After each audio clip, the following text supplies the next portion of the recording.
Welcome to another edition of Voices. I am in the studio today with somebody you've seen before, Julius Tangwe, and I'm very happy to bring him in. Julius he has a lot of insights and he's a very eloquent guy. I think those of you who have seen his show can testify that he's one of the voices that we actually started SCBC TV with him when we wanted to participate as we are right now. I think he was one of the first shows. If you go and check, I think you've seen him, and I think for those of you who have been following our show, you're very familiar with him. Julius, welcome back to SCBC TV. Oh, okay, thank you. It's a pleasure to be here.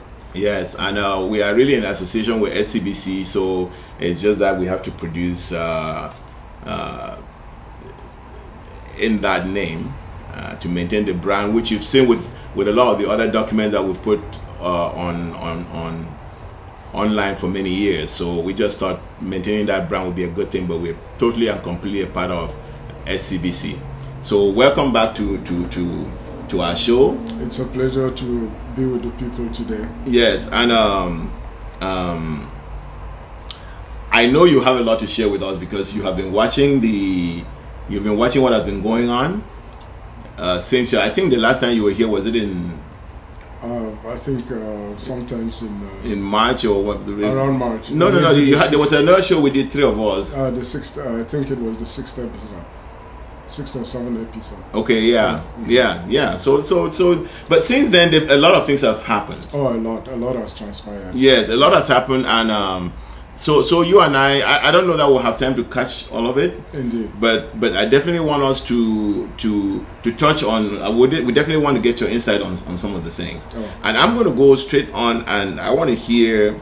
Well, obviously, you know what happened on Friday. Yes. There was a big, huge march.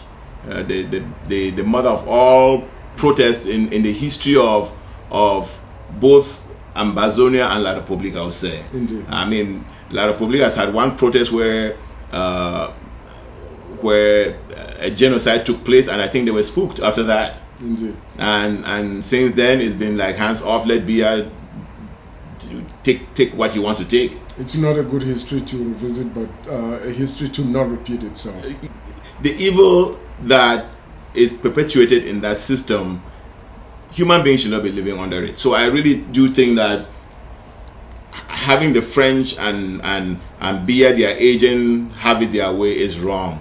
Totally wrong. I mean, people tell your character from your choices, your decisions, and your actions. Yes. And the actions of La République, the choices that they've made consistently, and the decisions that they've made as public policy tells us a lot that they are a different kind of beast. Yes, and the citizens need to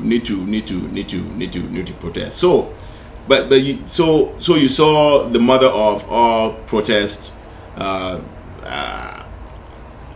Look, after Friday, we've made one show since then.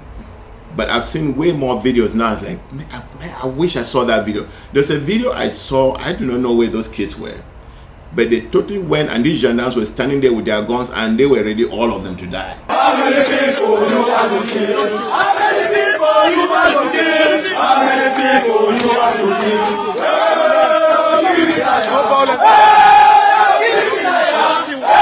No violence, no violence, no violence, no violence. When I live a more do what you want to do. When I live a more do what you want to do. Come on. Nobody should know we. Nobody should know we.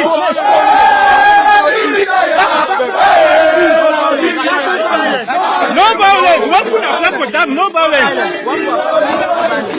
How many people you want to kill? How many people you want to kill? Give me that. Give me that. Give me that. How many people you want to kill?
Unaki more bond unakwe.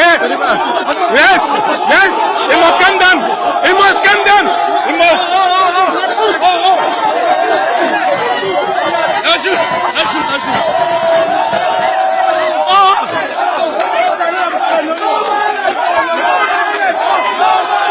No violence. No violence. No violence. No violence. No violence. No violence. No violence. No violence. No violence. No violence. They were asking how many of us can you kill? Yes, how many of us can you kill? People with their bare hands and olive branches. And what the gendarme did was they shot in the air, but nobody budged. Nobody. And so they break down the pole and took down the flag of La République. And I think that's where the video stopped. So tell me, I mean, you've been watching it. I want to hear what you think. I want to hear first of all, I want to hear how you reacted when you got up and saw what was happening in the territory. Well, I'm glad to be with the people. First of all, I would really like to congratulate the people of Ambaland and all our mothers, our dear mothers, grandmothers, aunts and sisters, women who put what I call a steel in our spine. Yes. On that Friday. Sadly, some of our brave young people again gave their lives to a cruel and brutal assassin from La République. But I tell you, as we fight day in and day out to restore our independence, we continue to remember these people every day of our lives, and hopefully their lives will not go for nothing. And those people who are in jail also, we shouldn't forget them, that we are with them. We enjoying the Friday experiences to make sure that we uplift those people that are in jail. You still haven't told me how you felt the morning you woke up and saw what was going on in the territory. Sometimes you feel so happy that you become numbed by the experience. Okay. As a former student of Yaoundé University in our days when we used to strike, and as a student delegate then that was part of the student leadership, I recall 1990 very well. 1990 was very elating for us during the launching of the SDF, but yesterday it was quite a different feeling. It was. It was home away from home, but being at home twice or 10 times more. That's how I can put it. To have seen the mothers that we grew up, they fed us, selling puff-puff by the roadside, peanuts to sponsor us children, go to the farm, stretch their backs under the hot sun, and do the little that they can to raise us. To have seen them to take the mantle of power in their own hands in that kind of discourse. Some of them who've never gone to school, but to make such a statement. Yes. Oh boy, it's really numbing, but very, very gratifying. Yes, it was definitely numbing and gratifying. And I think what was very central to that move was that La République rules by fear and intimidation. They do not rule by law. They do not rule by discussion. They do not rule by convincing you. All they really depend on is on the gun or fear. And I think one of the things that happened that Friday, especially after the governor sent his fake laws, is that our people have stopped being afraid. And guess who is afraid now? The government. The enemy, yes. Yes, the enemy. Yes. The one thing you know is that you take fear out of the person, you find their true self. Yes. So once the fear came out of our people, they've identified our true self. Yes. You are being very, very kind in saying that La République rules. I have to tell you that the regime in Yaoundé exists. You rule when you manage problems. They had a problem in their hands. They could not manage it. So the regime in Yaoundé is existing or was existing. They are not ruling. Okay. You rule when you have control of levers in processes and you manage them within the framework of those processes to make sure that they don't get out of hand. But and de-escalate situation rather than escalate them. Rather than escalate them. Yes. That is ruling right there. Yeah. So basically, they were just existing. They don't have the experience, the gift, or the commitment to be able to rule, neither to rule nor to govern. Okay, I'm going to say something, okay? And I read this. It's something that I'm hoping that if I find a document, I will share with our population. It was a piece that was written by a Frenchman in the 60s. This Frenchman was married to a Cameroonese lady. And I think this woman had a baby, maybe the second baby, I'm thinking, and was in the hospital, and she was going to die. Yes. And what she did was that she advised the husband that if she dies, the husband should take the children and they should go back to France. They should go to France. Wow. Yes. And so this guy wrote this book, and in this book he was saying that he refused to go to France. And at the time he called the French elite that was ruling La République, he called them fascists. And then he revealed in that book that, in the excerpt that was put online that I read, he revealed there that the government of La République, in association with the French fascists, like he said, that the plan was that they would pick only the dumb. They would pick only the dumb and those without spines to put in government to control Cameroon. And that the smart ones are either going to be intimidated to stay quiet, exiled, or killed. And it was speculated that if they put only the dumb to rule, in 3 generations they would dumb down and the place will be where it is right now. Wow. So when you talked about not ruling, and it just occurred to me that they did not pick smart people so that they can rule. Yeah. They pick people that they can control. They exist. Well, they just exist. Well, they do exist, and through that existence, they are controlled. Yes. Obviously, they are there being black faces, but they have white faces behind those black faces, telling them, okay, this time I think you should send 20,000 troops to Bamenda, and I think don't kill them now. Or you know what I'm saying? Yeah, even a Japanese robot will do a better job. Yeah, so there are French people in the territory managed, and they call them coopérants. We know that. We know that. Yes. Now that I talked about that, and this was reported by Mark Barretta, and we do trust his information. Okay. Yes. He said that there was a meeting held in Yaoundé after Friday, in which there were some Anglophone leaders or Anglophone people who are in the security service, and that in that meeting they decided that they were going to send some of their troops and kill some of them, and then blame them on the Southern Cameroon, on Ambazonians, and through that they would mayhem would come to the territory, and that the Southern Cameroonians who were there, they walked out. Did you read that? Yes, I read that. Okay. First of all, we have to give Barra great credit. Yes. For what he's done to this fight. Oh man, independence. I don't know how we will ever pay this guy, but no, he's an incredible cheerleader. Oh, my word! When you talk about the success of Friday the 22nd, which should really be a day that we should all remember. Yes. I remember that night he cheered. It was night for us. I don't know what time it was back home, but he was a big time cheerleader, and I'm like, and then not only on his Facebook, but it was also through SCBC going back in the territory. So when I got up that morning and I saw the outcome, I thought about him.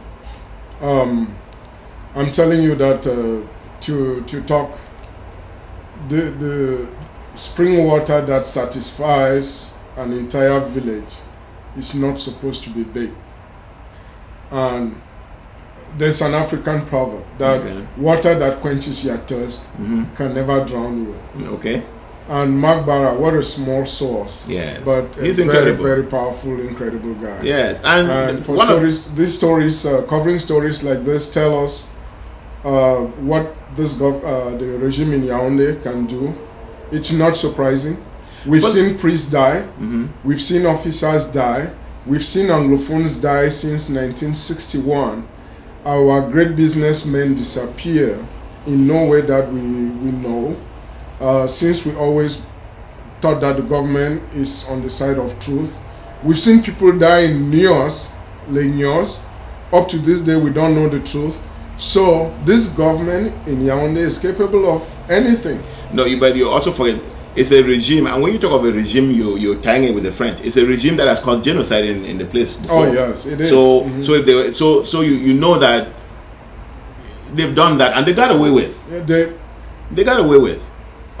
They might think they got away with, but I don't think that the Bamileke people have forgotten. No, but the Bamilekes, they never tried again. They never tried again, but it's not over yet, because what they are actually talking about, the one on indivisible Cameroon, they don't even know, because I don't think they've really atoned to the Bamilekes for the things that they did. So we shouldn't hurry to conclude that, oh, they got away with it. I will look at. I have this thing where,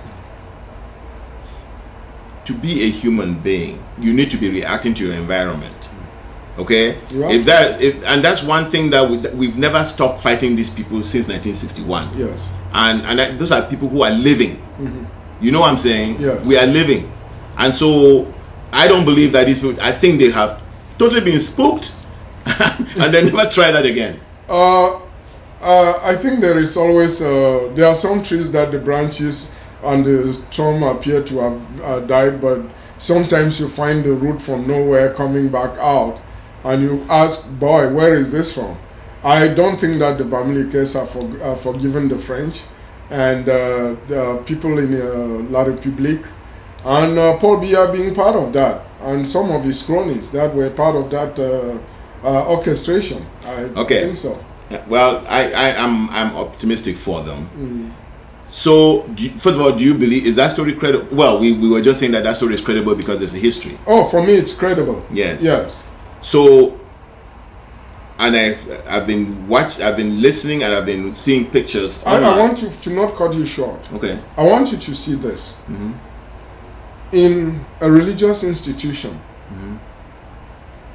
the bishop, whether it's in the Presbyterian church, the Episcopal church, or in the Catholic church, and then an imam in the Muslim in the Muslim tradition or religion. Yeah, these are very, very high-ranking people.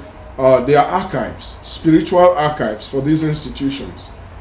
If this regime in Yaoundé, under whom bishops and important priests have been killed under mysterious circumstances and reverend sisters, they disappear, how much more of one military man for them? That will not be anything, you know. So when you look at all those things, they pile up and they point into one direction. That this is a very doable thing, because they've done it before, and they've done it with people that could have even a bigger impact on the population than we see. Than a few. I don't know how many soldiers they were going to kill, but now the only reason I'm not finding that story, not that I'm not finding it credible, the only problem that I'm having with the story is like, okay, why would these people, after the type of praise that they've gotten, after the type of treatment that Paul Biya had in New York, why would they want to? Because all of that is coming because of some of the stupid things that they've been doing and we've been revealing, or the kids on the ground have been revealing with their Android phones. Why would they want to go and do that? Okay, there is one. This is the tragedy of human existence, where they have nothing to lose now. No, tell me. No, they do. Those people can end up, or they be protected by the French. Maybe from their own part. What do they have to lose now? They've looted the treasury. They've bedraggled the southern Cameroonians. They've traumatized people. The country is cutting the two territories, roads are cutting and everything. Yes. Everything is getting robbed. You tell me that that's a regime that has something to lose? No, but they want, you know, they still want to stay in power because in the place, jobs, even just for employment's sake, they still want to remain in power. So they are actually clinging on a wire that is already so rusted that will break at any time. They appear to be that way, but it's bad for them. All right, so they have been revealed now. I'm assuming that they're not going to do. But then, so the speculation, why are all these troops being sent to our territory now? Well, since after Friday. Well, there is something that we have to share with our viewers. I hear Isa Chiruma Bakari is an engineer. I wonder what kind of engineer this man is, because if I were an engineer, I will engineer something for my country that will help my people. But he is a good engineer of lies, intimidation, and inefficiency, as demonstrated by this problem. He's also a man who is not honest with himself, because he's not. Because you can't fight Paul Biya the way he fought Paul Biya, and then the next minute you're serving with him. You are serving with him. So yeah, and you become his lapdog. Yes, his so mouthpiece. Yeah, he's exporting that fear to our side. That's the kind of engineer that he's become, to export fear to our people. But I have to tell you, the Red Beret is not a threat anymore in the minds of our people. They need to understand that our people don't fear guns anymore. So do you think they're sending troops there to go and kill? You think so? With me, for La République du Cameroon, I will not rule out anything. Okay. One, there is the intimidating factor. Two, I am thinking that they might go there to save face. It's possible. You don't know what is going on in the diplomatic world and the UN. To save face there, we were there and we protected people and the like. To give the UN team that is already on the field. We saw them on Friday. I saw 2 vehicles at the march in Santa, UN vehicles. So they may be sending the soldiers down there that they are there to protect the people. But guess what? Southern Cameroonians can protect themselves. Well, here's what I think, okay? I think that after everything is said and done, the first instinct of every human being is to survive. And so I think they've lost the battle. I think they've lost Southern Cameroon, Ambazonia. I think they know that. I think they're playing endgame now. And I think that, and this is a wild speculation, but I can almost bet on it, that they have been instructed by the French in partnership with other Western powers to send those troops there so that there's orderly separation. Because I don't think anybody in the world right now believes that we can continue with La République, just looking at us. Because don't forget that the struggle at this point is being escalated. It's not being de-escalated. Yes. So anybody who does not see the future who does not see the future of Ambazonia without La République in it, it must have its head in the sand. So for me, I'm thinking that they are going in there to provide security because they still have that responsibility. Our Amba kids and our Amba citizens, we don't have a police force, so they can't just move out. So I think it's part of the end game. I hope you are right. If they respect international law, I really hope that you are right. But with this regime, there is nothing that I can trust, because everything that they've touched from day one, since 1961, has broken. They've flown the plane to a downward trajectory, and it's never taken upwards. Well, let me give you some information, okay? You know that the main thing is that our people have to be confident. No, Southern Cameroonians, Ambazonians, they have to be very, very confident. No, look, all what we're saying there is speculation. Yes, and they have to know that they have to be aware that they should know that they're fighting a very weak, and vulnerable regime right now. Let me tell you why. they have survived because the regime from 1960 is the same regime continuing now. It is. They've survived because France have always had their back. Okay? Yes. On Friday, the French tried very hard. They lobbied the White House intensely, and I'm saying this from reliable sources, so that's because when they write these speeches, they do float out previews of it. Yes. And the French had seen the preview of Donald Trump's speech, and they knew that he was going to talk about dictators that cut off internet, shoot students, universities, and arrest progressive political activists, and lock them up. So they knew that, and they also knew that he would not be invited in the luncheon. In that luncheon with African leaders, and the French lobbied. I heard that they lobbied up to 2 hours before Trump spoke, yes, and that was refused. And so. And the French without the United States or without its NATO backers is nothing. Oh, it's not. Yeah. So I mean, and I don't say this in disrespect of the French, because it's just a fact. They could not have done they couldn't have done anything in Ivory Coast, or it's not even that. The French know that they are a pariah colonizer in Africa, and so most of their adventurism in Africa is done through international organizations.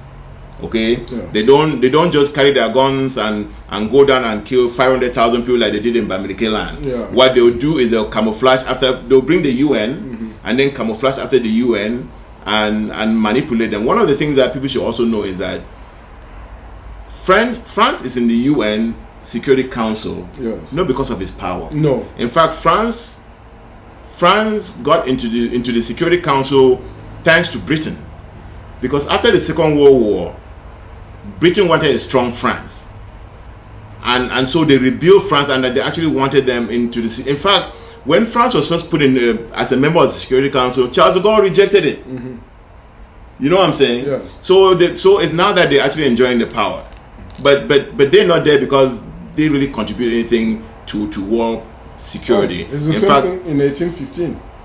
In 1815, at the Vienna Conference, France resurfaced in the negotiations after being the defeated power through Napoleon by crookery, and then they reasserted themselves in negotiations. Yeah, so they're doing this by luck and also by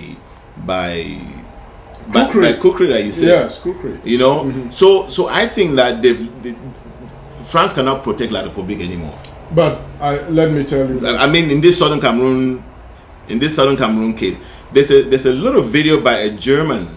Did you watch that video? About about a German who is talking about how the worldwide diplomatic the gains that we've made diplomatically. Yes, and what goodwill is in reservation for us. I think it's his name is Christopher Meissner. I don't know the name, but I've seen the video. Yes. You're such a wonderful people, and you are strong. You are not only peace staff, you have also crawls. You can fight, you're able to fight, and you are able to overcome divisiveness or tribalistic splits and so on. You're able. And you see, this is the German embassy over there. Here. I can only tell you that as soon as you tell white people, I don't want to generalize it, but the true story about Ambazonia and all the terrible things this dictator Paul Biya is doing to you for decades, as soon as you are telling them what's really happening, they are with you. The majority is with you. It's not only a trend, what Trump now opened. It is a major thing.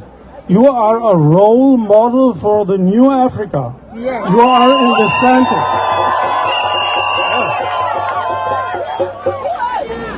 I don't know, who is telling me that. I can only assure you that many high-ranking friends in diplomacy, politics, economy, they believe in you.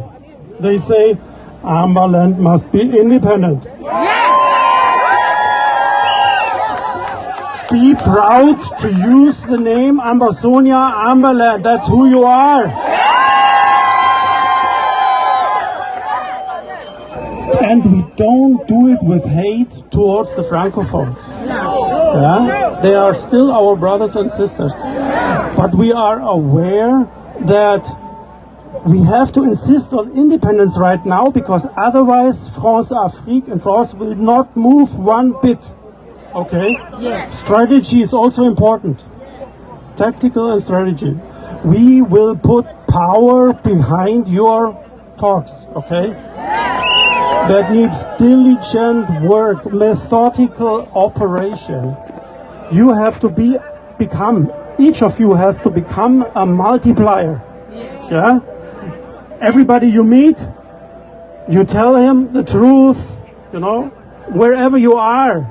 And you say, now is the time. We will be independent. We will be a proud people. Yes. We will have a government of integrity, totally different from that government in Yaoundé. Yes. We will obey to new rules, democratic rules, much, much better constitution. That's what we are working on.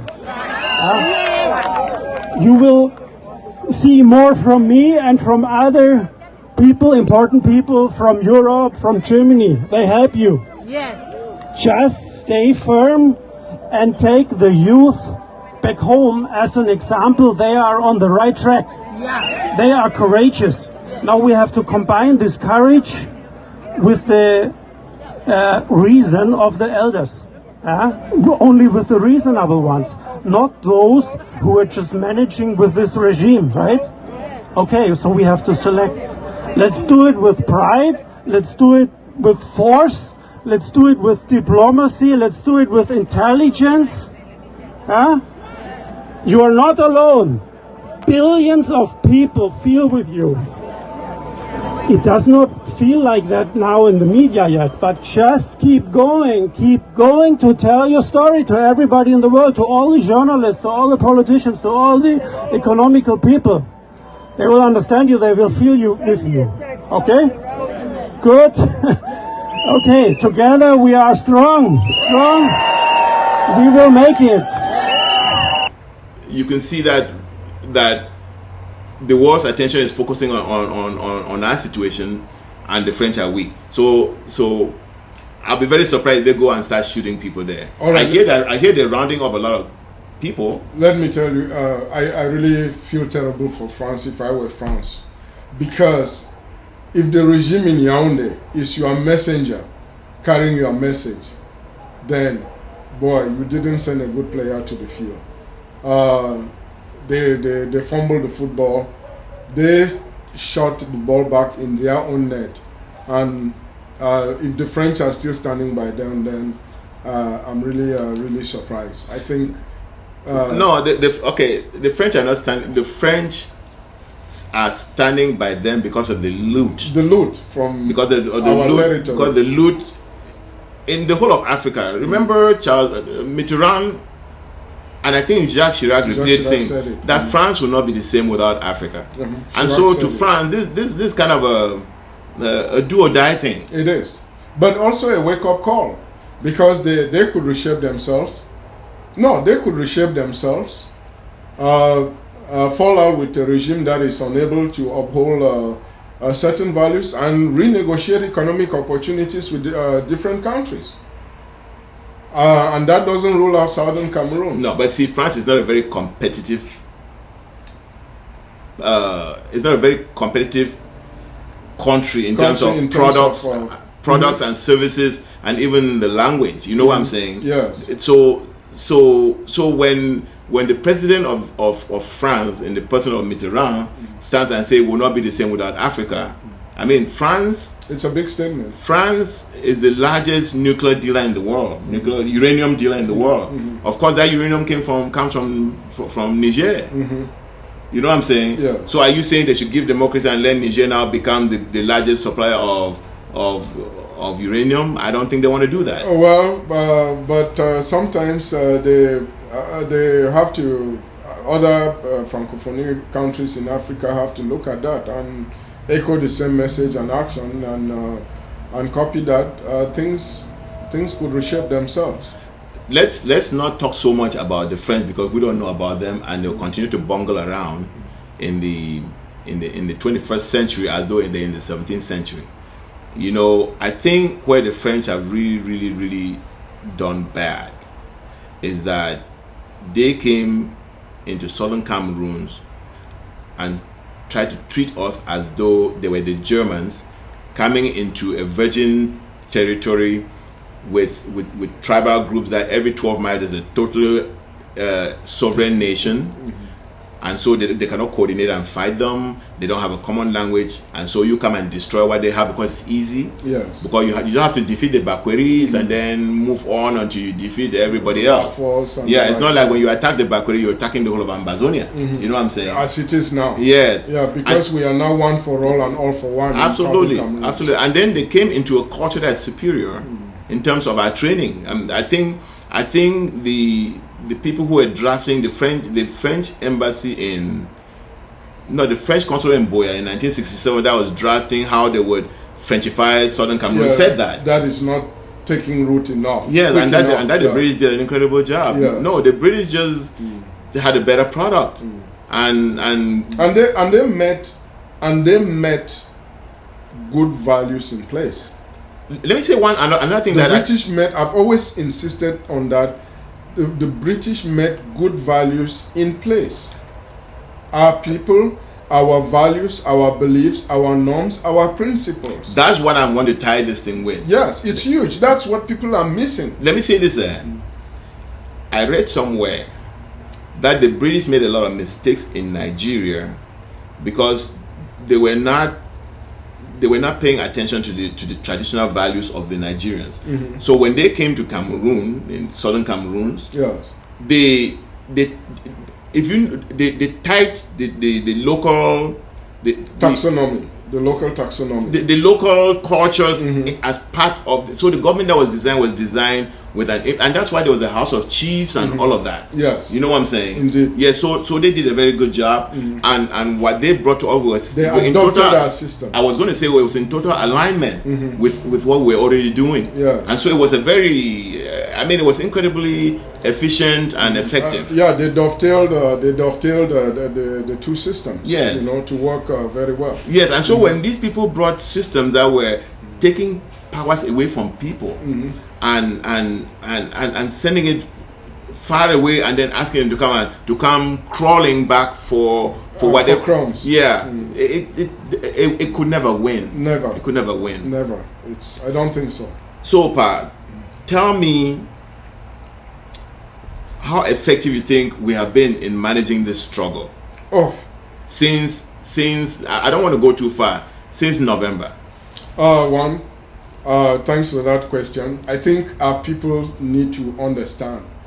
Those of us who look at this thing, the struggle in southern Cameroon or Ambazonia, we look at it from the point of view of human development.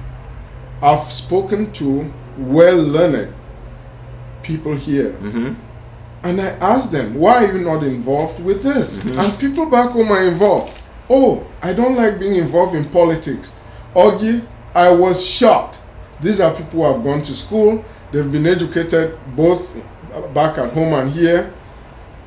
What southern Cameroon is involved in is human development. Politics is just one component of it. But let me interject. I just want to make a short statement, okay? We had a meeting with Keith Ellison, the congressman. Yeah, the congressman. And he made a statement that if you are not on the table, you are in the menu. Good line. Okay? Very good line. And so when people say they don't want to be involved in politics, then you are part of the menu. And anybody who wants to eat you anytime they want. Okay? So that problem is not only back home, you know. We have it in this town. No, I was asking, I'm talking about people in this town. Okay. When I talk to them. Okay. The people who are nurses, people who are in the medical field, people who are in education. I'm surprised that people feel they're too big. Yes, to go and protest, to go out there and and advocate for others. And advocate for something else. Yes. They're too big. But fundamentally, Ogi, it is not politics. Politics is one of it.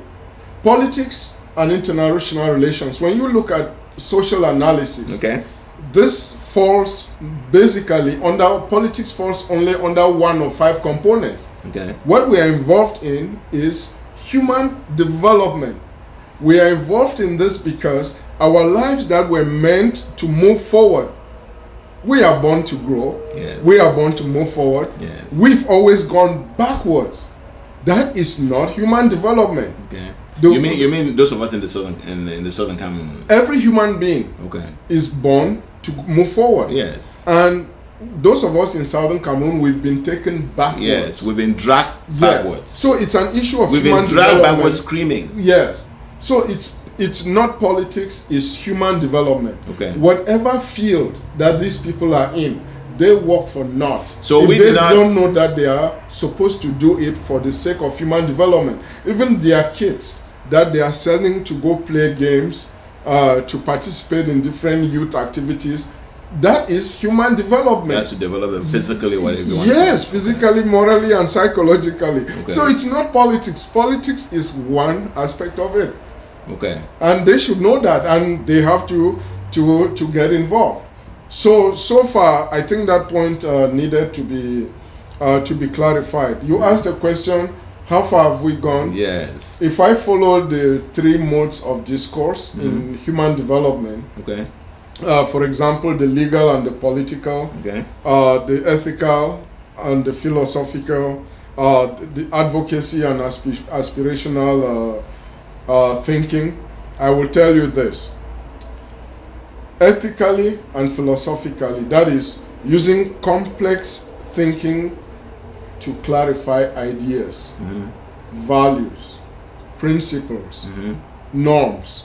Southern Cameroon has done a great job. I will say an A. Okay. Because they've taken the ethical and philosophical approach. They've convinced themselves Okay. and the world, and even So what have we done ethically? That break it down again. What have we done ethically that you think was marvelous? ethically, we've not dehumanized our opponent. We've not dehumanized the oppressor. And that is why you see some francophones, like the other time, one lawyer that was interviewed about the Anglophone problem, she told the journalist off and blasted him. Is that the one who wore a red dress like Madame Alice Kong. Oh, Yes, yeah, Maitre okay. Alice Kong. Okay. I mean, who will not love that? Okay. That tells you she looked at it more from a philosophical and ethical point. She told a very plain truth. She said, you're in a country where a lawyer says that there's something going on here that's not correct. Yeah. Instead of listening to you, catch him and throw him in jail. That's what she was saying. Yes. Okay. So from the ethical and philosophical mode of discourse, we've done very well. Okay. So for the ethical, you're saying that we haven't called them names. Yes, we haven't called them names. We've articulated our position, Yes. which makes which us which we've been doing for decades. for decades. Yes. Which makes us show that we know ourselves well. Okay. If we didn't know ourselves well, we wouldn't hold ourselves to that ethical standard. Yes. To give that philosophical clarification of the kinds of values, And what we're looking principles, for. Yes. beliefs. Yes. We believe in human growth, humans going forward. We believe in principles that take us there. We believe in values, a standard quality worth living for, like hard work and good reward, not taking shortcuts. We have those. We believe in those values. We have our norms that we establish and we are living by them, and it is by it that we follow our laws. We are a law-abiding people. Even the mayor of Kribi, he told us, he said it, that the English-speaking Cameroonians are people that they don't do crooked things. Yeah, he talked about us being organized. Very organized. Yes. So you can see that ethically and philosophically we have done an outstanding job. Right. So I picked 2. So you're saying that we haven't called names and we have articulated our grievances. Yes. And we've even articulated what the solution should be. Yes. It's not like we are going somewhere to beg from somebody. We are not. We've stated our proposition. We've suggested solutions. This is a problem that has existed the regime in Yaoundé never knew how to handle it. Those of us complaining about it, they know there was a roadmap, there was a plan. No. The plan. So I'm just saying that they're not acting dumb. They just had a plan that doesn't make sense. That like I've said, they have a plan that will work in the 17th century. Here's the plan. They went in. They said, let's damage everything. And weaken them by. Foncha says that immediately La République took over. They closed all the ports. They closed all of them because the Southern Cameroon government used to make money from Fum. I remember him mentioning Fum. I've never heard that word again. No, Fum is down by Manfred. Yes, so they closed all of those. By a cop. La République closed all of those in order to cut off revenue. And then Southern Cameroon products that were being sold through British companies, they were now being bought by French companies. And La République made sure that the French companies didn't buy the bananas. I remember him mentioning bananas. Bananas, yeah. So we're getting bananas rotten. So what they wanted to do first was bankrupt the government. Yes. So that the government depends on them 100%. Okay? And then obviously and then they started describing us as being very broke, very poor. You know what I'm saying? Yes. And then then later by 1972 they just got rid of the government. So imposed poverty became an insult. It became an instrument of an insulting word to describe us. Yes. Yeah, but I want to look at it from their point of view. I'm saying that they had a plan. Then the second plan, they took away our government. After they took away the government, then it was easy to pick and choose what they destroy in the name of government. You know what I'm saying? Yeah. They even changed the land laws. They changed the land laws where tribal land became government land, and they can bring down Polo or whoever and sell him whatever. You know what I'm saying? Bring people from La République and say, go and take Mendankwe, form your own chief.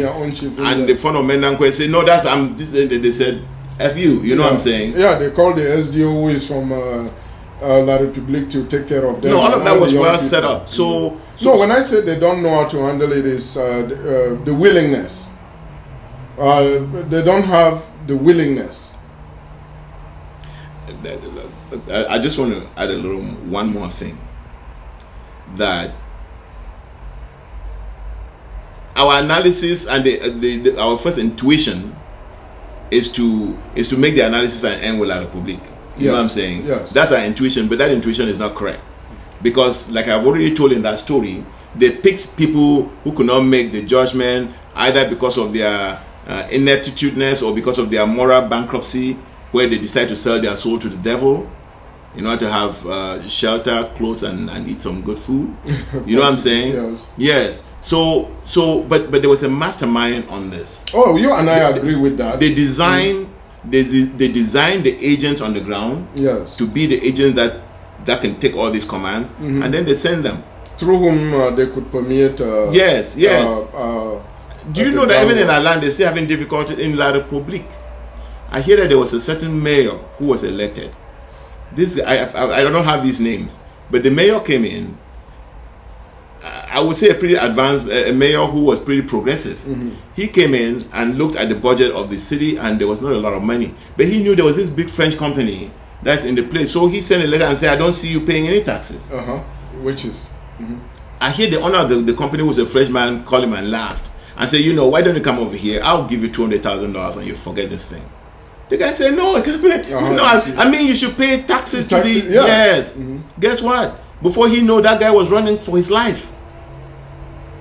Because, in fact, I think it was by mistake that he went to another house, and they went and shot at a different house. You see? So that's how talks operate. So it was set up so that everything is chaos. Yeah. So that it traumatizes the society, so that they're not organized enough to do what we are doing. Because even with the trauma they've given, we still have the stamina, mental stamina. Some of the things that you're mentioning. Yeah. To still be able to come together and say collectively, this is nonsense. Let's fight it.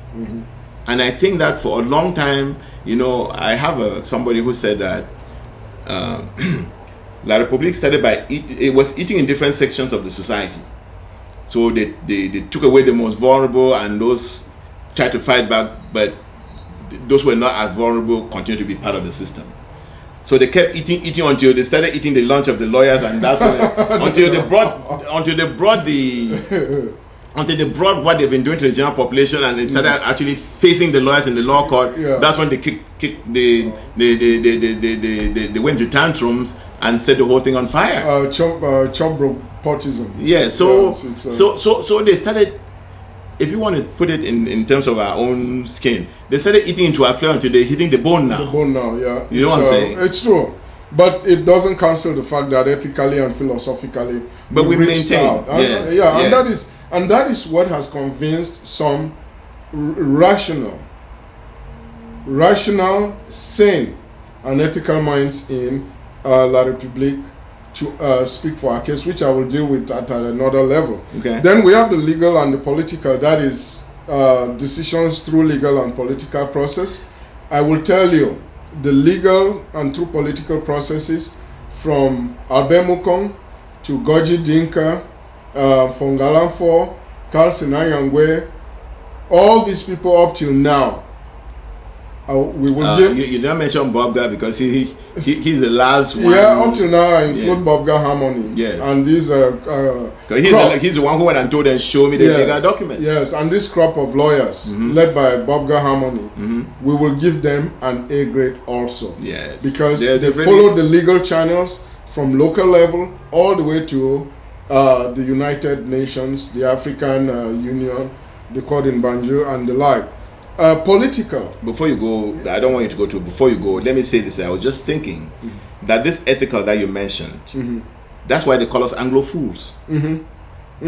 Because we had this process where we'll be nice, we'll be polite, we'll try to have a conversation rather than a fight. And I think they looked at us like it's abnormal for them. And that's why they started calling us Anglo fools. So when you mention the ethical, I'm thinking this is exactly the reason why they thought we're not very smart. But that explains, that comes under our anthropological difference. That comes under our anthropological difference because these are people who don't see things the same way as we do.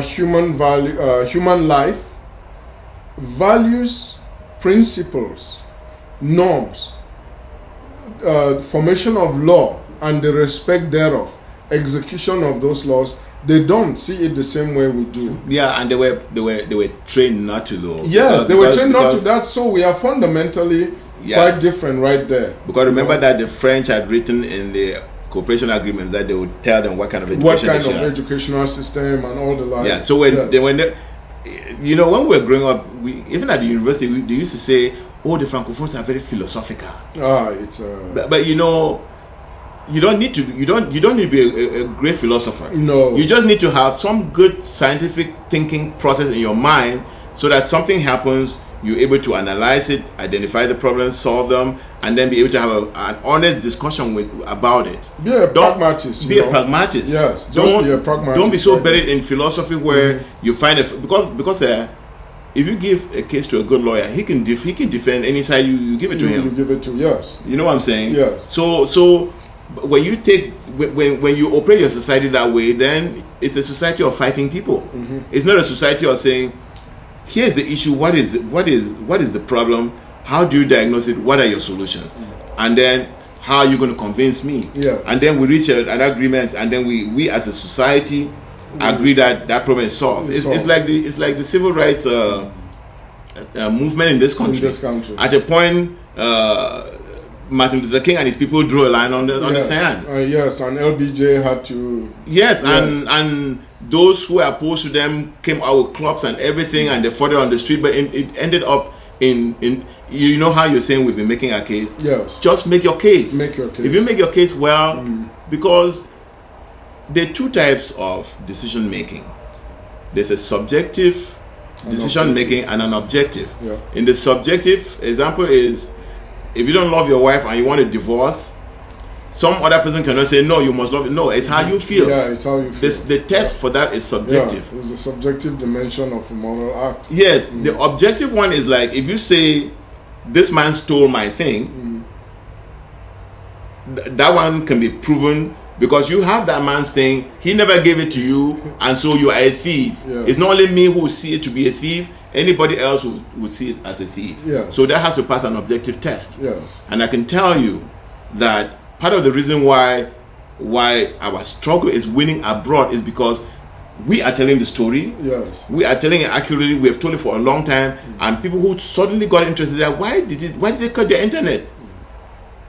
And so that the public side said, no, it's because they speak English and we speak French. No. They're like, no. I speak French. Many Southern Cameroonians speak French. So you're a francophone. Many people from La République speak English. But here's the point. You know, so it's not. Here's the point. So they go and they look at the facts, and then they decide that no, the way these people have been treated is not right, and that's why in the public arena, in the PR process, we are winning. We don't have to work too hard for it. No. And like I said, if you have a good story like that, just tell the story. You don't need to lie. We don't need to go and say, oh, the French is English and French. Oh, and then start saying, well, you know, before the English came and the French came, we were African, which is all bullshit. Yeah. Our story, we are authentic. Yes. We are authentic with our story. But we're no longer arguing with them, though. No. I think the francophones, people or the citizens of La République, who have an objective mind, they've looked at this thing and they know that we haven't been treated well. I call those, and I don't blame them. I blame the French, but some of their leaders who have accepted to be agents of the French and their population cannot challenge them. So it's very easy to now blame everybody, but I think people shouldn't do that. But I give great credit to those francophones like Maître Alice Nkong, the other guy at the antenne, Ligne Direct, and some other activists on Facebook. There's this guy Smith. What's his first name? No, that's Smith. Is Ellie Smith is an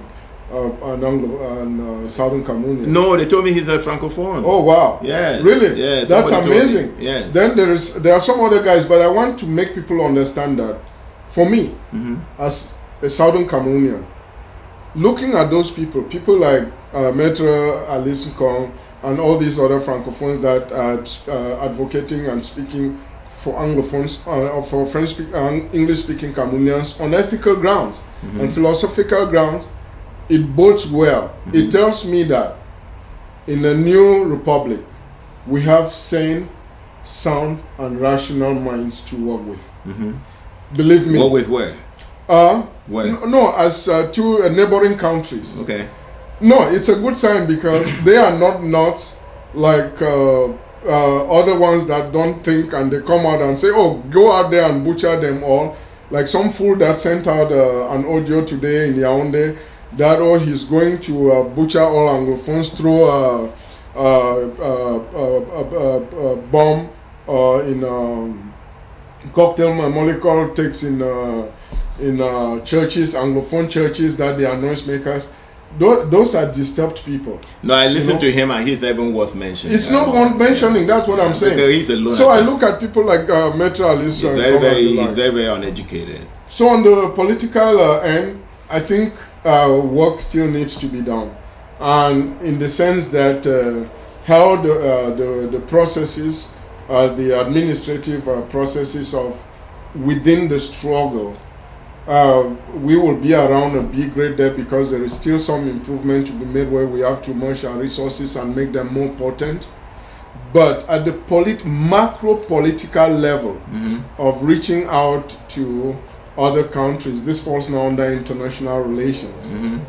We have. But let's go. Let's remain in the territory for a little longer. You said what happened? What's your? How do you score the political and the territory? There will be about a B grade because there is still some work to be done in harnessing resources and make ourselves more potent than it appears. We are really winning, but we could be way beyond. Okay, here. Okay, that's my personal. That's fine. Here's what I'm thinking when you're saying that. Because to be honest with you, politically, I think we score an A+ in the part I'm going to discuss. I think politically, La Republique was bent on dividing us to Northwest, Southwest, CPDM, SDF, elite, non-elite. They were dissecting our communities. Even in inter-tribal wars, they come and interject themselves and make it worse. So I think they were doing a lot of that. But guess what? Today we are acting as one within a year. I agree with you. I really agree with you totally. We are acting as one within a year. And the marches in Boya were exactly the same, like in Bamenda, Ekona, everywhere we are Moluka, all in, yes. Womb, so they shot. Well, all that falls under my B. You know why? The A, we will get the A grade when if we. Let me. Okay. I think you already scored. Let me finish. Yeah. I think where you're saying we haven't scored is because you think that we should be having we should be having a more punch in we should have a more fighting tools. Is that what you're talking about? No. Okay. No. This is more on the political phase. Okay. We had to incapacitate the presence of any colonial administrator after Friday. When that momentum gathered that way, before then, they had to, when they went to the palaces, that was a time of not going back. Tell the people, get administrators there, tell them you administer this village now. Don't go to any DO's office for anything. The DO will sit in his office and wait and wait and wait. I will see if they will bring soldiers in a palace to arrest the fund and the people too. Will the fund send the people away for gathering at the palace? Okay, so you're saying that last Friday, as they went to the palace, they should have held the palace and remained there. Yes, that will have capped our political activism there at A. No, but the palace is part of the people's house. That's what I'm saying. Why do they need to take it over? No, I mean they run their administration there. Or they should run an administration and the administration right there. That directly incapacitates the DO. Nobody goes to the DO's office for anything. He will sit there and wait for people. Nobody will be coming to sign papers or anything. Then you tell me if you are a DO. Well, when people cut you off from your function, you become very demoralized and you can even kill yourself. Well, but I've been listening to Skakov. It sounds like that's what they're saying. Well, I hope it's intensified. Okay. We are not condemning. We are just encouraging. I understand that. These are things that will really move us to the level where, yes, politically, bye-bye. I want you to improve your grade scoring on that. I'm going to explain why, okay? Hey, B, for me, yes. A B grade is not a bad grade. No, the others had A's, though. No, but let me say this. For what we have done, we have stunned La Republique. We have impressed the world. In fact, I heard this governor of the Southwest who calls us dogs, actually ended up being the one who is an idiot because he said we took him unawares. Yes, okay. So you cannot be scoring us anything, but if you ask him, he will give us a double A's. He'll give us an A plus. You know what? I am not going to pick a crown from the gutter. No, I'm not going to take a grade from him. I'm not picking any crown from the gutter. My B is a very, very solid one. That gives room for improvement. That bam, when we get this, Mr. Dio, Mr. SDO, Mr. Governor, bye-bye. You are not worth signing any of our documents. Yeah, I think the governor of the Northwest knows right now that he's not going to be passing any decrees or any law because nobody's going to obey them. Yes. But let me tell you why you need to reconsider and give them an A. Okay. Yes. If you look at where our people are coming from, right? There was no political development that was allowed in our territory. If you're not developing politically following the clowns in Yaoundé, meaning that you have to be a member of the CPDM or UN or CNU, and then be a hand clapper. In that case, you are mostly trained to be a follower. You're not trained to lead. Okay. Yes. So we had no. You know how here in the NBA there's the college competitions, and then from college, then you join NBA or join NFL, right? So there's a whole process where you develop development and growth. Yes, we'd have none of that. No. Okay. And then, but we've always had it in our homes. Well, it's let me say this. Our culture is very powerful. Let me say this. It doesn't matter how good a leader you are. If you do not know your audience and understand them, because you never really had a relationship with them at that level, you don't know what they're capable of and what they're not. I can tell you that not only the colonial governor of the South was surprised, that's why you and I were crying, because we did not know how our people were going to react. Indeed. You know what I'm saying? Indeed. So I think we accomplished a lot with the little we had, and today we've humbled some people who were breathing fire. Yeah. And look, when I looked at those kids when I break that thing, and these gendarmes were standing like, and the kids did not harm them. They came for the flag. They just say, if you just let us do what we came here to do, right? Yes. They break the flag. If we knew that they could do that, yes, they could have said, when you go and break the flag, and you've overwhelmed them, ask them to put their guns down and turn their backs the other way, take the guns. Okay, we will come to that. No, I'm saying that. If we knew that these kids, I just want you to score these people a little more because what they have accomplished in. Look at. Do you remember that I said February the 22nd of 2017 should go down in the books? Yes, we'll come to that. But I'm someone who has never ever believed that our people not capable of doing that. So I was just shocked because I thought our people have given up. But we'll come to that. Yes, please. Part of the B grade, parliamentarians and senators, they have to come back home. That's a political aspect of no, you score them. Fight. Don't score the people, you score them. No, the people can still put pressure on them. So when we have to give the people some expectations. We put some expectations on the people. Oh, you mean they should have said, yes, drawn a red line. Okay. Don't come back here from this day. You are not this. You stand against the people. So that's why you find me at that level. So those are 2 modes of discourse. Okay. Now let's go to the third and final one. Advocacy, aspirational, or God instinct. All 3 that are the third modes of discourse. We give our people the A+ that you're talking about. I give them an A, you give them an A+1. Aspirational, we've always been thinking about it. Yes. Someday, we stomached a lot of things. Yes. When I went to Yaoundé University, yes, just at changing classes with the French students, we were always fighting at the door in the resto and the like. As vice coordinator of the Faculty Students Union, I always knew my position was supposed to be the coordinator. So I was still playing that second-class role, still fighting and working under it. The fact that students were able to come to me.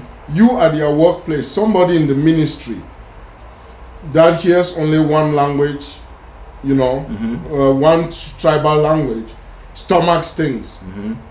Yeah, aspirational, so patient, yes. Aspirational. Yes. And then imagine John Go Foncha and those early guys, people like Ngomjwa, Bob Ngomjwa, people like Albert Mukong, a frustrated attorney, smart guy like Goji Dinka, for them to serve under all these conditions and aspire to the day when, wow, we will get back West Cameroon, Wirba, all these people. So that we left the aspirational stage, moved to advocacy, which we did an excellent job. Yes. It's an A. We've advocated for ourselves. Yes. Wirba advocating. Yes. Bobga Harmony. Yes. Anyangwe has advocated overseas in Fongala, Ebong, all these people. So no, at the level of advocacy, we've done a good job. Even these people who are speaking from La République that we just talked about, the sane, sound, and rational, they are part of our advocacy. The results of our advocacy. The results of our advocacy. Yes. Donald Trump giving this kind of speech at the UN. Yes. The result of our advocacy. Yes. Mambara, Tapangaivo, yes. all these people. So you realize at every ground level. I saw a picture where they were actually, I think Trump is asking more questions and they're actually giving him a history of the place. Yes. You saw that picture? Yes, I saw that. Yes. Isn't that interesting? So level of advocacy, we've left aspirational. Advocacy, and you realize, then let's come to the part where you're praising the people. That falls under gut instinct. That's the falls under mode of discourse, gut instinct. We are not going to sit anymore. We are going to take things in our hands. And that is how they move in that massive movement on Friday. That is the A plus right there. That falls under the third mode of discourse. So we looked at the political and the legal, the ethical and the philosophical, the advocacy, aspirational and gut instinct. Okay. And believe me, overall, our people have done a great job so far. Okay. And there is much still to come. Yes, and I'm glad you're taking the time to process and share all of that. And I do agree with you. I think I'm more looking at the macro picture, and I'm saying that here are people who are being called Anglophiles, who were kept out of jobs. In fact, their language was despised. They were being replaced. No, their values. Their language and their value was being despised. They were being displaced in their own land. Yes. They had no weapons, they had no organization, nothing. You can't even show their flag, and today, guess what? That flag is all over the place. I see La République gendarmes holding it. I see it hoisted everywhere. It's in Belgium, I Switzerland. I see all these people, I see them winning, and this mighty army that came with a bounce and with attitudes, all humbled, like a dog with a tail all wrapped in. You know what I'm saying? Yeah. And I'm saying, give those people an A. No, so you two A's and one B will give you an A minus. No, I agree. I'm not saying you should change the grade. I'm just saying that no, we still have areas to work on. Definitely have areas to develop in. No doubt. And I think that we begin to even the place where, if they don't respond to our non-violence, we too can have violence. Okay. You know? May I say something there? Yes. People are making a mistake. We are describing ourselves as a peace-loving people. Peace-loving people does not mean that they cannot be violent. People should not misinterpret those messages. When Deacon Tarsang, who has done a great job advocating and speaking, when he stands and says we are peace-loving people, people should not make a mistake. When Southern Cameroon becomes an independent country, people will invest in there. International partners will invest, countries will invest in there. They want to know that we are a peace-loving and stable people. We have demonstrated for decades, but we can defend ourselves. Yes. So our people need to be reminded that awareness, alertness, self-defense, and watching out for each other is very, very critical. That word peace-loving people should not misguide them into thinking that we can't defend ourselves. I actually believe that if we were to come to a war, a shooting war, La République cannot defeat us. Well, we have... They cannot. We have better servicing and trained soldiers from Southern Cameroon that are with them. You know, no, they cannot. Because it's not a war of numbers. Because what it's not a war of numbers. You know, there's this saying in America that French guns shoot backward. You've heard that, right? Yes. Yeah, because the French, look at Rwanda. The French were very involved in Rwanda, and they were defeated by Paul Kagame. You know what I'm saying? Yeah. So if it comes to but we don't want to get there, because it will be a waste of life and a waste of resources. We don't want to go there. Want to. But it doesn't mean that we cannot. We can, yeah. And if you notice, there are escalations going on the ground. I hear about explosives going on. That is an escalation, and I think it's pointing the way forward if things are not happening now. So if some people think that we keep dancing around the same thing, and they bring their guns, take them out, and then bring them in and take them out, and you open your mouth, it's a gun. You say good morning, it's a gun. You know what I'm saying? You remember these kids in Dog who say no more bonjour, and then just around the corner there were troops coming in a tank, and they picked stones. They were shooting at them with the stones. Yeah, that should say the spirit. Yes. Okay. I think it's you who was telling me that in the wild, right? Yes.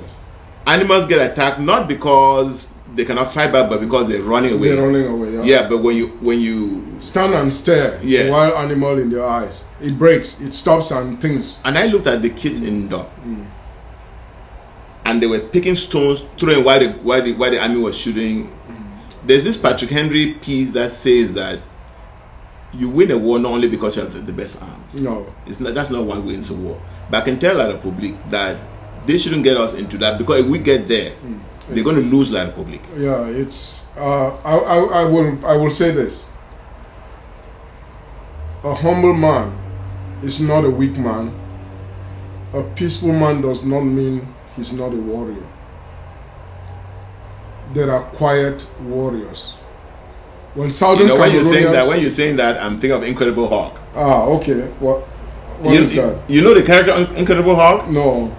Have you seen movies where there's this green character where when he gets angry, then he grows really big? And yeah, I've seen. Because he tries not to be angry, and he has the greatest patience in the world.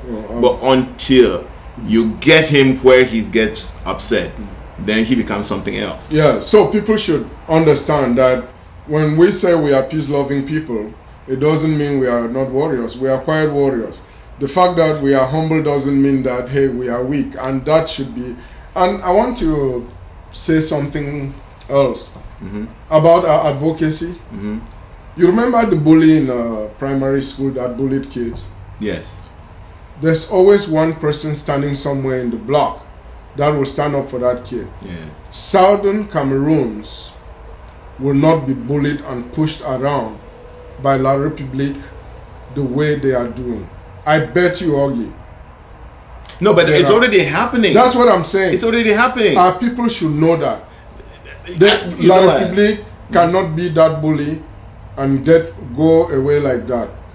You know it. Yes. People should know, because we are communicating with people back home that have the spine. We have to analyze these things and make sure we convey the messages to them for them to understand the context within which they are operating. Yes, and I don't mean to tell them that we are winning so people should relax. No, but what is really happening is that I don't even see this thing going to a violent stage, okay? Because we've done the other things so well. Look, we're no longer in the 15th or 16th. We're not even in the 20th century. No, we are not. We're in a century where you can be defeated even before you go to war. Yes. And I think we've already done that. La Republique is in the retreat. What those kids demonstrated in that Janam post, they also did the same thing in a cock. Did you see the video of a cock? Yes, I saw all of those. I watched all. I didn't sleep that night. Those are. It's not because those guys didn't have the guns and they could shoot. It's because the people who give the command, they have been defeated morally, and they could not give the command, say kill them. They couldn't. They just couldn't. And the for me, as when I look at social analysis, let's say from economics, political science and international relations, philosophy, anthropology and law, our anthropology has made us big winners. That is, what have you made of your struggle? And remember, international donors and partners and people who invest in your country, they look at the young people, they look at their energy level, their resiliency and determination. What the young people and the mothers of Southern Cameroon showed on that Friday is betting to the world, any potential investor, that apart from our natural resources, our seaport or Mention Falls that you could invest in, we, the young people, the future, you can invest in us. We are disciplined, we are resilient, we can endure everything. You can count on us. believe me, from the point of view of human anthropology, it was a big economic Give statement. a definition of what anthropology is about, so that people get that. Yeah, that is what people make of their own daily lives, their beliefs. What do you believe in? Do you believe in hard work, or do you believe in laziness? Do you like taking shortcuts? Believe. What is the value? How do you treat each other? Yeah, how do you treat each other? Does one good turn deserve another, or do you take advantage of your neighbor and the like? So you have beliefs make you have values. Values make you experience them through principles. So I will not cheat, because when I cheat, I'm taking the chance of another person.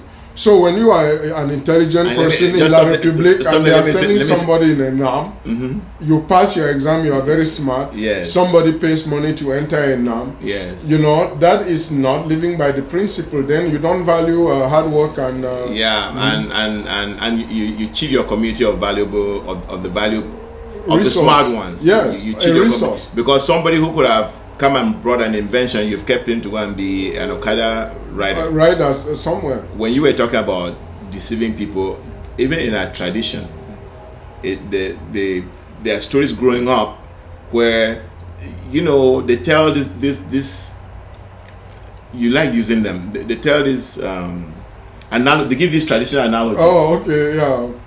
And there's one that I grew up hearing that has not escaped me until today. I still use it. It says that, you know, in the past they used to break teeth. Yes. They say you can deceive the person who breaks teeth, but you cannot deceive the person who cut hair. Yeah. Uh-huh. They call him Nkomusong. Yes. Yes. Yeah. You can deceive Nkomusong. Yeah, but you cannot defeat somebody who. Nkoma too. Yeah, no, you can't. Because tomorrow you come back. You will come back to the at that point he knows you. So your credit with that person is zero. And only a fool will do that, because then you go around and say, why is your hair like that?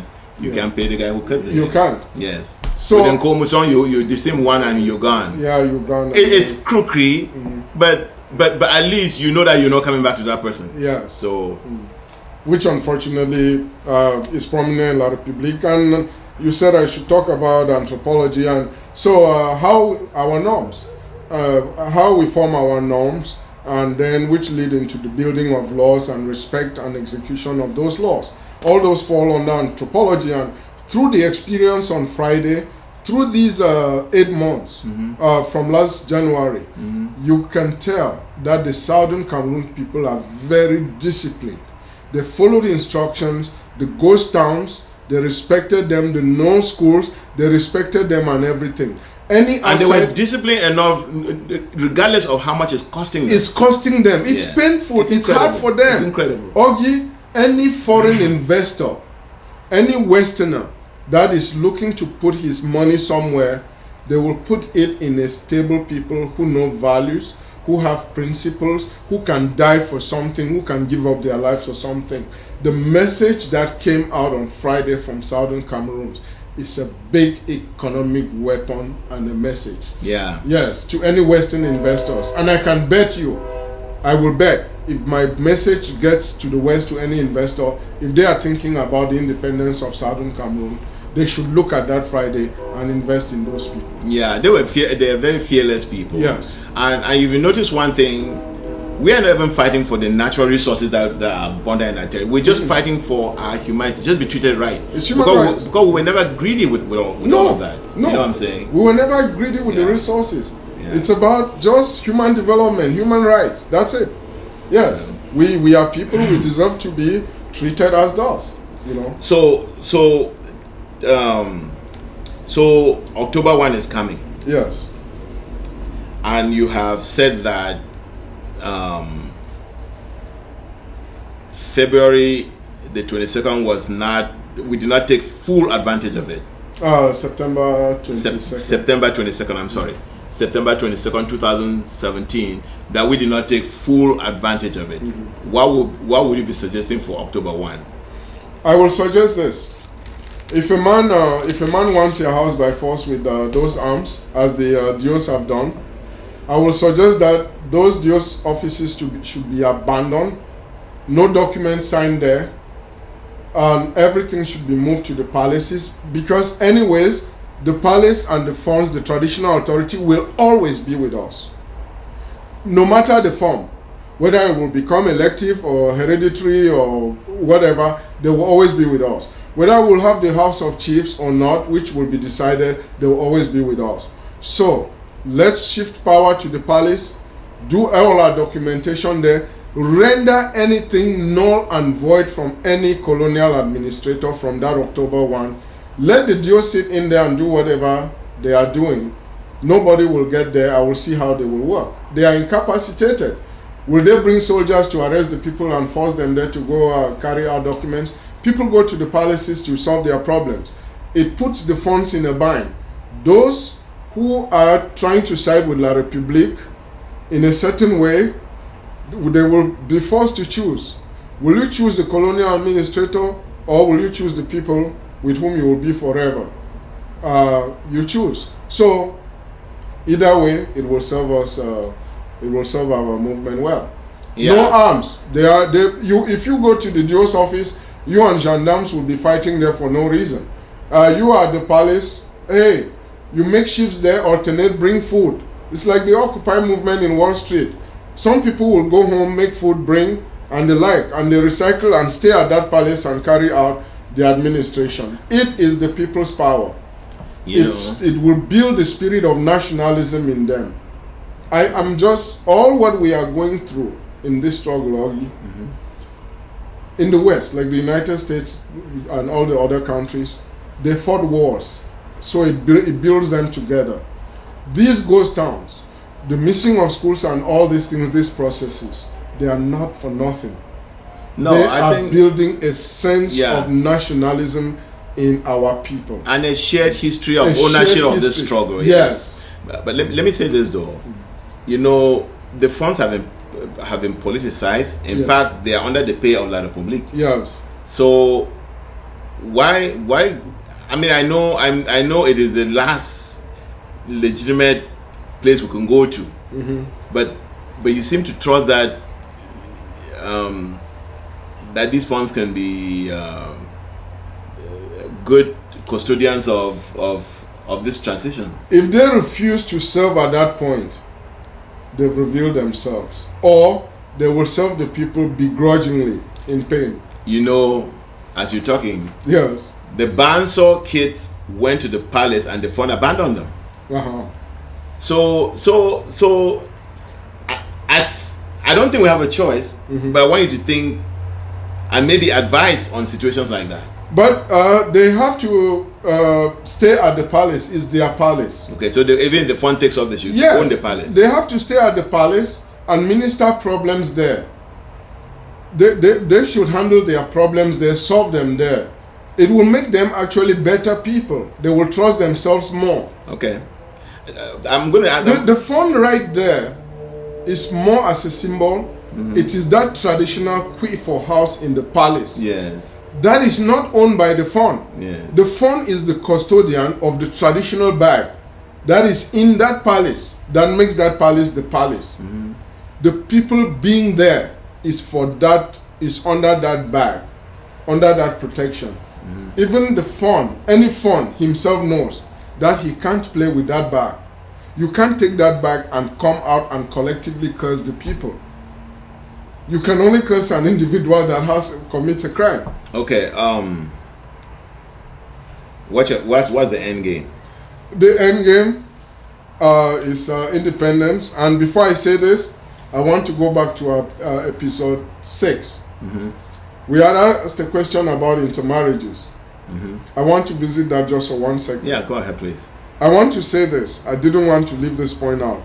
There were 2 things I wanted to make clear, that this is not politics but issue of human development. My second point was that had intermarriages been a factor in this struggle for independence, there wouldn't have been a problem within the 2 territories in the first place, because those intermarriages will have taken them away or absorbed them. For that reason, intermarriages become a non-factor and should not be brought up. Well, added to what we had already Yeah, said that I was time. going to say I'm surprised you're spending so much time with, because No, our it's people still- are married to people all around the world, but Yeah, those it's- countries haven't come to claim ownership claim, of, our, yes. of our So territory. it was just so an that's addition.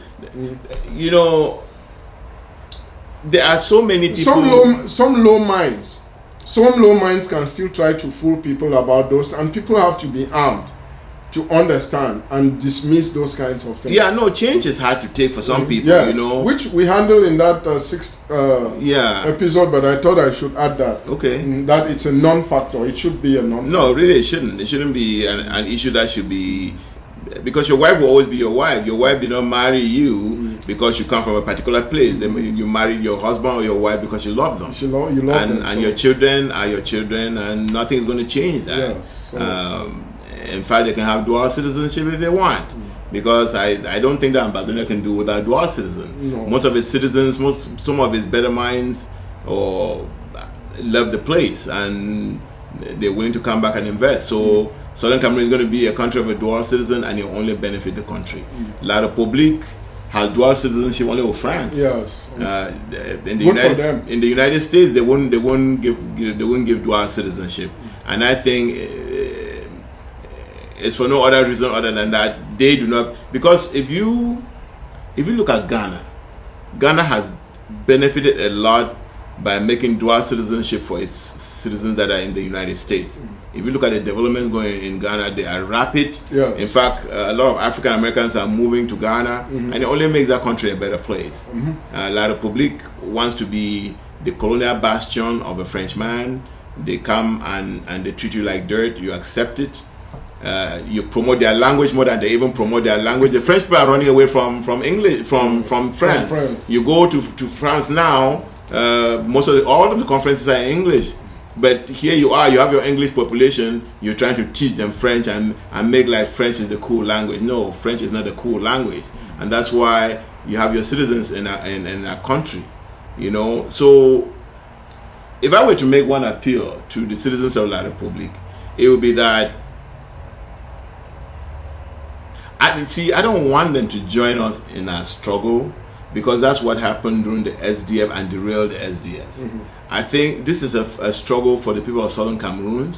I think the citizens of La République should watch very carefully how we've handled their dictator, how we've articulated who France is, and it's weakened the French. And that's why diplomatic line, we can stand anywhere and with the French, and they will not defeat us. So I think they should look at what we're doing, see where we're succeeding, see where we're failing, because they need to liberate our country too. Because we as Africans need to grow. And I can tell you another thing: until Africans become accomplished, the black race in the whole world is doomed. It's doomed. Because when they want to measure the accomplishment of any black man else in the world, Africa is where they go and put their measurement. And most of the time it fails short. And it fails short because the French are there mixing us up, and we're going nowhere. Even at the AU. The AU cannot work because the president of the Francophone countries, and there are many of them, because they've broken them up, they go there and water down everything. Because they're representing French interests at the AU. Yes. They're not representing African interests. Not at all. And so as a people, as a race, Francophones like to use this African thing to say, oh, let's just be African. No, that's the best way to be Africans. The best way to be African is to free all of Africa. And so when the Southern Cameroon is trying to free itself, you should be happy. To be honest with you, most of you had a refuge in Southern Cameroon because it was a free place. Yeah. So when they were chasing you from Jogmancy or the UPC for actually being nationalists of that country, where did they have refuge? In our country. I think it's how they turn around and treated us that there's a lot of resentment there now.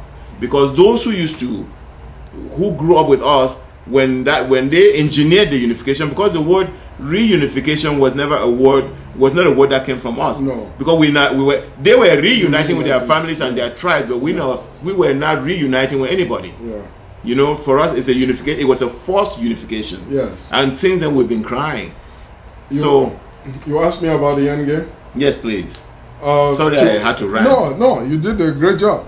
Our people should know very well Chinua Achebe wrote one proverb that an animal that is well known does not need to feel the hunter's bag.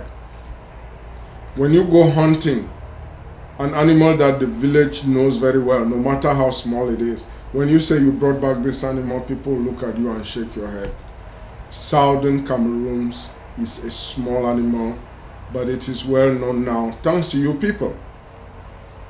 There are so many countries, about 60 of them by my counting, that are way smaller than the population of Southern Cameroon, all over the world.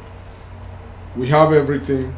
We've demonstrated that we have all the manpower, the will, the determination, the values. Nothing holds a people better to endure longer than its values, and we have that. For that reason, we have to drive on. We have to make sure that we don't take instructions from a man called a minister who has no values. Issa Chiroma should tell us, if he's an engineer, he should be building things and roads, those broken roads in Cameroon, and engineering better things for them rather than fabricating lies and calling decent value-based people terrorists. Southern Cameroonians are not terrorists.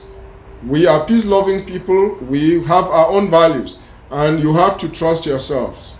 To conclude, Augie, when I studied forestry in secondary school, there was a lesson that secondary forests usually grow quicker and better. You know why? No. Because they feed off the dead stem. When you cut the first tree, the ones that spring from there grow better and stronger. What is happening now is that the first generation that suffered from what La République did to Southern Cameroons, the second generation is picking up from there with better steam. And that is why there is no going back. There are only fruits to be harvested. Independence is on our way. And we in the diaspora have to push. We have to donate money. We have to be involved because it is human development. It's not politics. It's human development.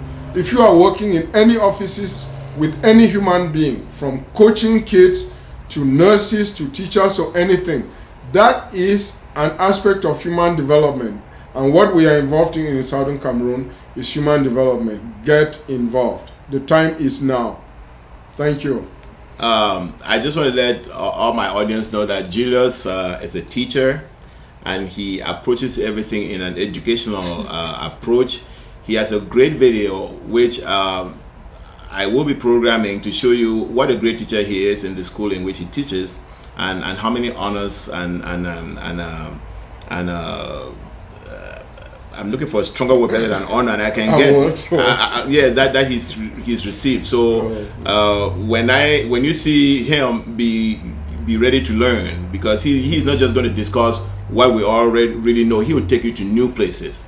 I'm very, very humbled by that. Thank you. Absolutely, I'm going to show the video because I have the file. Thanks for your kind words. I want to say something else that's happening. La République has sent their troops. I hear that the troops are rounding up youths, and I think I know why they're doing that, because some of these things happen. You just sit back and you analyze it. Sometimes you don't get it through analysis, but sometimes you really do, and because action reveals quite a bit. I think they're rounding up our young men because they think that those are the people who go out and lead the charges, lead the marches, and disarm the gendarmes, if you want to call it disarm. I hear they're rounding up a lot of them, but like I've already said, I think it's an end game. But I think this is what we all should do. I think on October 1, we can give them their young men and prove that it's not only our young men, that we all can come out. Because when we overwhelm them, even more than we did on the 22nd of September, because we have to keep upping the ante on this whole thing. So please, October 1, we are mobilizing here to be out. And you realize we're out in New York and we stormed the whole of New York. Do you know? because of New York, I've watched pieces on Fox News. I've watched. Yeah, Fox. Yeah. I mean, this country, it takes a lot for a news piece out of the United States to make it on popular television shows. Yeah, not to talk of covering an African continent event that is not war or anything, you know. It's not even a country. Yeah, not even a. It's not even a country. You know, so. But I'm going to show that video. But take a look at this video, because you're going to see just regular daytime programming, and they talk about the Southern Cameroons, and they are wearing their flag. They carry. Oh my goodness. All right, so yesterday I took to the streets down at the United Nations to see how people responded to President Trump's first visit to the UN. Take a look. So it was President Trump's first visit to the UN. How do you think he did? He did a very excellent job. The success of the United Nations depends upon the independent strength of its members. He's a supporter of freedom. He's a supporter of liberty. So you did not vote for President Trump, but you liked what he had to say here at the UN. I did. I really did like it, and I'm so proud. First of all, I'm very impressed by the stance he's been taking on North Korea. North Korea's reckless pursuit of nuclear weapons and ballistic missiles threatens the entire world. I praise him for that courage to speak out in the strongest way which he's been speaking, which a lot of other leaders wouldn't have been able to speak like that. What'd you make of you guys like Trump? Yeah.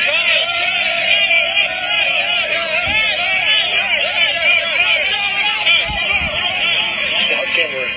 Those folks from South Cameroon. South Cameroon has a place in their heart for President Trump. You're so good at these because you make everyone feel comfortable. Well, it was an interesting point, though, Abby, because, I go to the UN, and here is a country, South Cameroon, most people don't know, but they have a dictator, much like South Sudan, and, these countries have very tough leaders, and they want their voices heard. I asked them what they thought about Trump. They were like, we love the tough stance. We want an American leader that is absolutely going to stand up to any dictator, whether it's in North Korea or in the case in Cameroon. It's a great point. The world still craves strong American leadership. Yeah. Yeah. On the world stage. Really interesting stuff. Really fun to hear from people that were there. Thanks so much, bro. You know what I'm saying? Yeah. So let's continue, because what we are doing is winning. If we do well, we'll save lives by not going to war.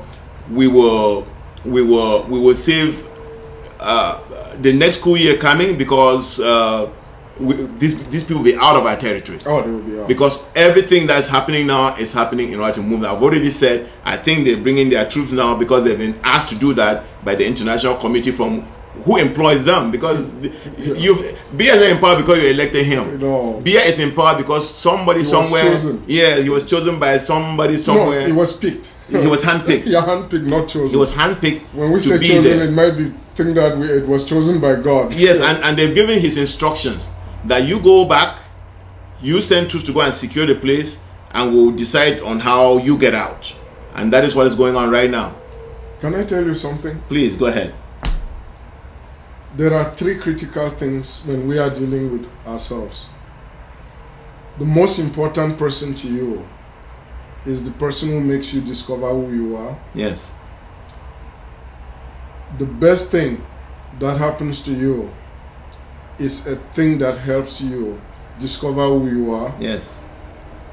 The best thing you can do to somebody is to help them discover who they are. Yes.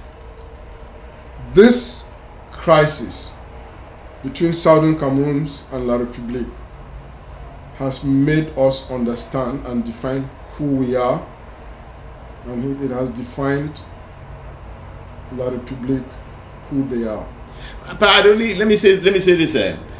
I don't think it's defined who we are to ourselves. No. I think what we're afraid of before, like I said, we're afraid was that we may have forgotten who we are after they've chopped us up. Yes. But I think the person we've surprised more, because like you rightly analyzed in the discourse you gave, that we are built by our values and our belief, our values, anthropology, system, all those things. So we always knew that. Mm-hmm. We always knew, because even if you come within us, the trust level we have within ourselves, it's gone down a little with the pollution and putting people in stressful conditions to lie for a living. Yes. But when we lie, we know that it's a lie. Yes. You know what I'm saying? It's true. When we cheat, we know that it's wrong. Some people, it's part of them. But our response, when I say defines us, is our response to it has basically made those in La République to understand that, wow, these people were really this. No, we're not Anglophiles anymore. Yes. So that's what I'm saying. Yes. It's like a football game that you play, even if your opponent, if you said, oh, it could have gone either way, you know, they played. We won this game, but they played. It was 1-0, and if you won, you would have said the same thing. Yes, you have respect for the other side. This defined us and exposed La République terribly. Yes. Their management, their understanding of things, the non-complex way in which they could interpret things, inefficiency in management, and they can't thrive in crisis. No, and they have an emperor that is naked. Yes, so I think they begin. I read some to use an army. To use an army every time with guns to solve a civilian problem. It's nonsense. No, it doesn't make sense. It doesn't make sense. It's a government that's insecure of its foundation and insecure among its own people because it's a fraudulent government. Yeah, a carpenter cannot use the same hammer to hit nails on wooden surfaces. Then when a mosquito bites him, he uses the hammer to kill the mosquito. No, you damage everything that you... Yeah, you will break your bones and everything. You know, so that is where La République is finding itself, and boy, believe me, it's a train wreck. It is. None of its ministers has shown competency in management. No. You know, how can Issa Chiruma, you call yourself a minister and engineer, and you sit and speak the way that man speaks and says the kinds of things that he said? First of all, he's a flip-flop. Within 10 years, you've shifted from two very, very different camps. No, he thinks he's really cool. Oh, cool where? It's you know, you need to go and watch the video of Laurent Esso in Belgium. In Belgium, oh yeah, you will sit and look at that and say, you know, that is why that country is useless. Those are the people, and you see he speaks with airs, but he says nothing, and you listen to him like this man really needs to be gone and go and be a grandfather that he is, and retire with all his looted money. But to keep going around the world and think that you are some King Kong, King Kongs don't rule. No. The days of King Kong are gone. They are gone. Yes. It's this 2017. So we're hoping for a great 1st October. Hopefully we'll be coming to you again before the 1st of October. But thank you for watching.